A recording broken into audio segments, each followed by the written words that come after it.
Whether women should be able to fill combat roles in our military has been a long debated topic.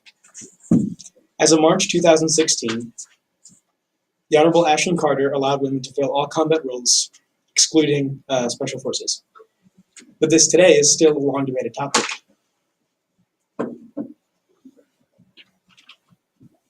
The first woman to lead an infantry platoon in combat was Major Eleanor Taylor of the Canadian Armed Forces, and she said, "My personal experience has been that the principles of leadership and team building apply equally to women as to men.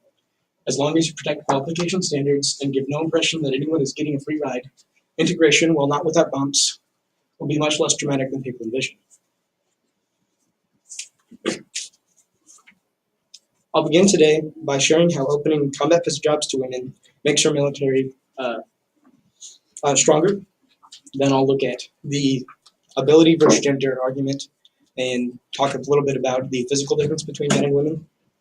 And lastly, I will show how a diverse fighting force makes our military more effective. Military readiness. Since 1973, the United States has had an all-volunteer military force. And according to reports released by the Center for Naval Analysis, due to a reduced recruitment budgets across our military, has been producing lower quality recruits and far less in number. So allowing women to fill all jobs will widen the applicant pool to make our military more effective. The recruits will be better, the recruits will be better trained and more willing. Now we'll take a look a little bit about the physical differences between men and women and how that will affect the military. While it is true that both the average and minimum PT scores and requirements are less for women than for men in most military schools and training, gender doesn't always equal ability. Two notable exemplars of women showing superior ability over men are Captain Kristen Grace and First Lieutenant Shay Haver. They were both West Point graduates and the first two women to receive the Ranger Tab in Ranger School. They graduated over 286 men who failed. Then they didn't finish the 62-day course. And they demonstrated a lot of physical ability and a lot of courage and a lot of mental strength that the men that they beat didn't have.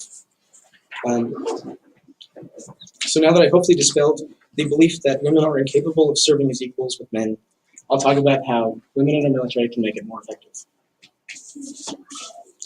Blanket restrictions that bar commanders from allowing women to serve in a theater of war seriously limited the ability of the commander.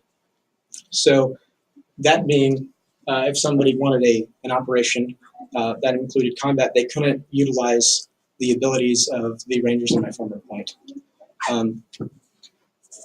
Furthermore, studies have shown that women often possess a lot of qualities that men don't, like compassion and empathy, which can be super effective, especially in peacekeeping operations in a lot of the hostile environments in the Middle East where we are right now, where there's a lot of dealing with locals and trying to understand people.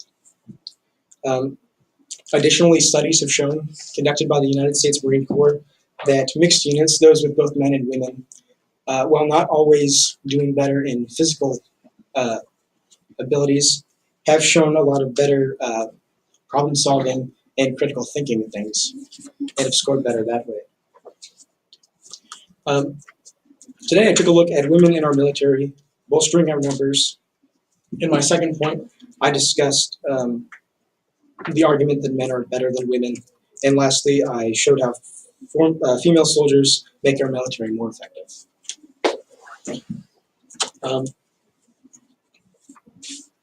I suspect that this will remain a hot topic, and with a more conservative White House, I could see this even coming up in the media again and being argued furthermore.